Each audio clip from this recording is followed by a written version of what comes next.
Polygyny is nothing more than a man wanting to just sow his oats, party. It's not about sex and creating all these fireworks in the bedroom and confetti and celebrating sex 24/7. That's all they want. Like there's some out of control teenager that's hormonal. Warning, what you're about to hear may challenge your beliefs, confront your excuses, and expose where your frame may be weak. Good, because comfort doesn't build leaders. Truth doesn't follow trends, and legacy was never meant for the crowd. Our content is made for men and women who value truth over trends, structure and substance over style, and legacy over likes. If that speaks to you, welcome to Outstanding Personal Relationships. I'm Coach Nadir. Let's get it. Assalamu alaikum, peace. It's Fatimah, Coach Fatimah, 1/3 of Outstanding Personal Relationships and co-author of the book, Let's Talk Polygamy Uncensored. Now, in this video, let's talk about something. If you think polygamy is about sex, you have already misunderstood what is destroying your marriage. In this video, I'm going to talk about polygamy, sex, fireworks, and confetti. What do I mean by that? Many wives get something wrong. They think that polygamy is all about sex. And we say here on OPR's channel, polygyny, and when we go live or whatever the case may be, and even in our books, we say polygyny, because that is the practice of a man having more than one wife.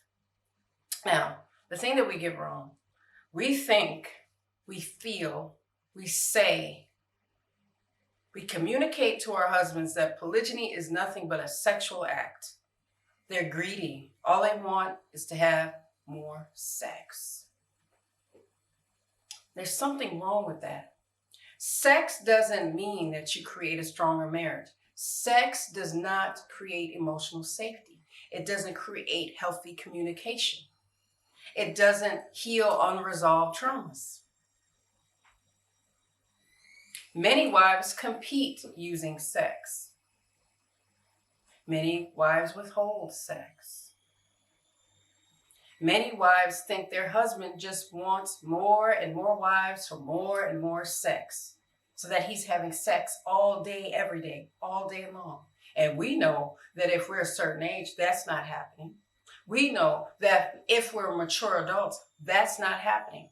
Because guess what? The world and his world and your world does not revolve around sex. If it does, then there should be a clinical diagnosis by a professional. Because then that means there's some type of underlying or right in front addiction. Then we don't examine something very important. What does polygyny mean to men? What does it mean to our husbands? Do they want to lead more people? Do they want to expand their family? Do they want to raise more children? Do they want to create a legacy in this way? Can it be done in monogamy? Yes, it has been. Can it be done in polygyny? Yes, it has been. And it has been successful. The reason that we don't hear a lot about success in polygyny is because we are filling our brains up with all the trauma and all the negativity and all those things, all the horror stories. We're letting people put things in our ears. If I let people just fill up my ears early on, I'm talking about year 1 in polygyny. If I let them fill my ears up with negativity, I couldn't hear myself decide that I'm going to answer questions. I couldn't hear myself make a decision to change the quality of the questions that I was asking myself. For example, I kept saying, this is not going to work. How is this going to work? This man has 2 wives. We already have 6 children. He has another child, so that's 7 kids. And then he has 2 bonus children. I was dealing in the numbers. Instead of dealing with my trauma from my childhood, my growth, and what I needed for me. I wasn't taking good enough care of me. The first person I'm to take care of every day, first and foremost, is Fatimah. Coach Fatimah. That's who I'm supposed to take care of first. I wasn't doing that. I wasn't Coach Fatimah yet. I had to block out my own negativity so I could get the positive results that I was seeking. I had to make polygyny more than what I felt it was. And I'm looking from the lens of a wife in polygyny. I had no idea what the world was like looking through and from the perspective of my husband. It just looked so chaotic to me.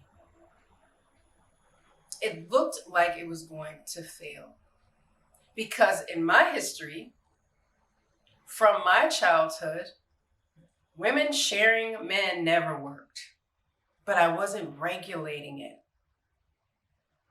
I wasn't giving it the proper title. So if I said my husband being with other women, instead of saying my husband having another wife, there's a shift, because one comes with responsibility that is heavy and serious, and one comes with none. There's no marital rights to somebody you're not married to.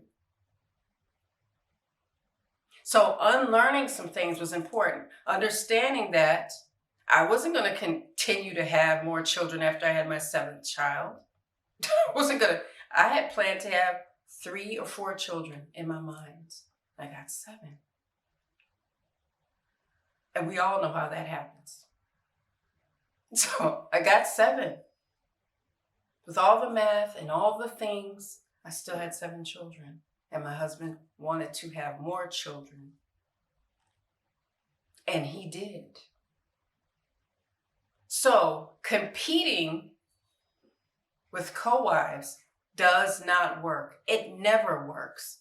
It always fails because the intention is not healthy. The intentions could be, because we don't really know anybody's intention. However, it will come shining through. If somebody's intending to do harm, it usually falls apart. It falls apart because there's something diabolical and there's a scheme under it. Making one want to look bad. One making the other want to look bad.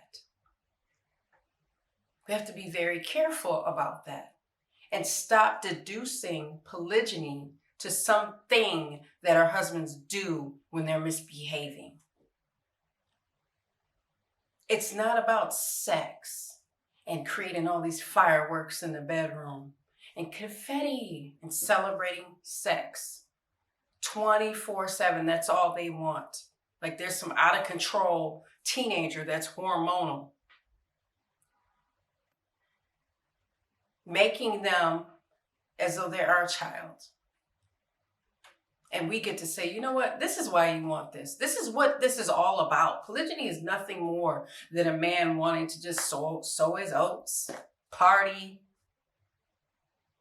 pick a woman up, set her down. That's not polygyny. Maybe some men do that, and I'm sure they do. But that's not how you practice polygyny in a healthy way.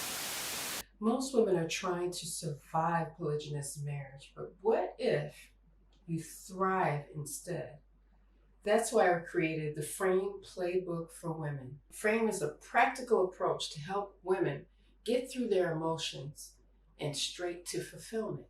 Because your life does not have to end when your marriage changes, so that you can become stronger, wiser, and more fulfilled. So make sure you visit polygamybooks.com to get your copy today. I'm Coach Fatimah. Peace. So in many cases, we don't have to wait for anyone to destroy our marriage, whether it is in monogamy or whether it is in polygyny, because it's about what we're saying, about the assumptions we're creating, about the conversations we're not having.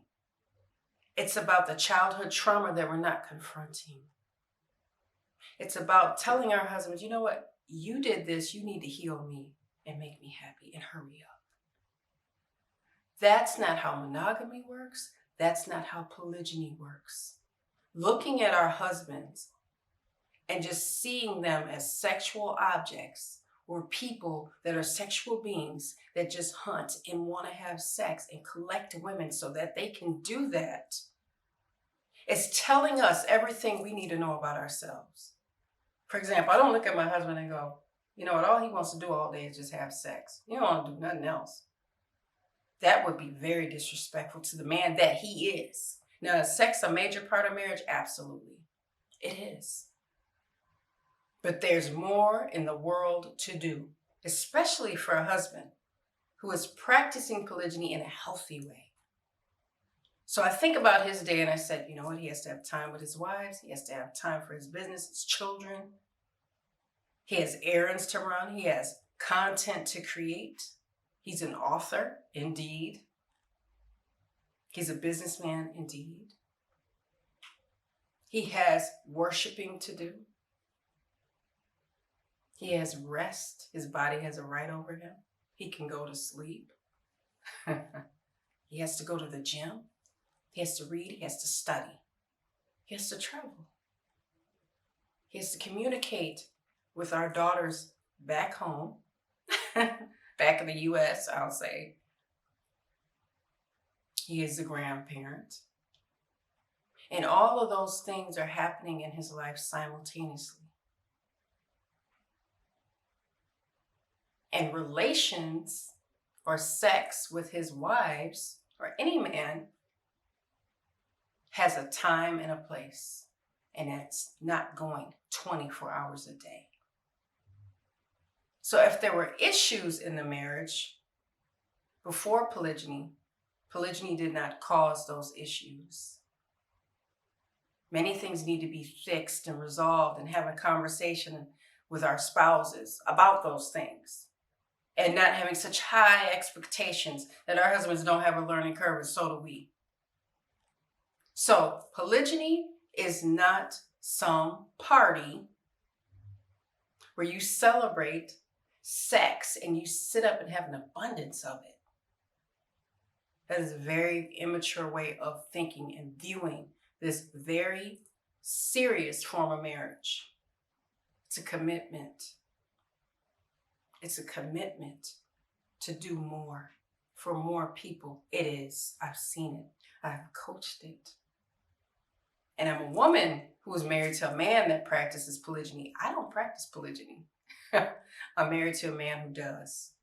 And his life does not revolve around me, and my life does not revolve around him. It absolutely does not revolve around sex. But if you're going to have it, and if you are having it, let it be a time to connect. But that's not the only time. And that sex is not the only form of intimacy. Let's understand that. Good communication, healthy communication is a form of intimacy. Complimenting our spouse on a new haircut or a new hairdo is a form of intimacy. Being polite is a form of intimacy. Holding hands is a form of intimacy. Even arguing in a mature fashion, without name calling, without throwing things, without having tantrums, without gaslighting and all of these negative things is a form of intimacy. Watching a movie holding hands, a form of intimacy. Laughter, eating together, that's a form of intimacy. So if there's going to be some sex, fireworks, and confetti, let it be for things that are good things and not us accusing our husbands of just wanting polygyny because it's about sex. Now, if he has presented himself that way, then have the conversation. Get some clarity. The worst thing we can do as wives is stick our head in the sand and act like things are not happening around us. If we want to heal, we got to make it happen. So with that being said, I'm Coach Fatimah, and make sure you comment, like, subscribe, and share this video because sharing is caring, and hit that notification bell if you've made it this far because you're going to want to know when we're uploading. You don't want to miss any information. And if you want to connect with me, make sure you visit CoachFatimah.com for details. And I hope to see you all in the next one. Until then, make sure you're growing intentionally, loving fearlessly, and connecting on a higher level every single day. I'll see you in the next one. Assalamu alaikum. Peace.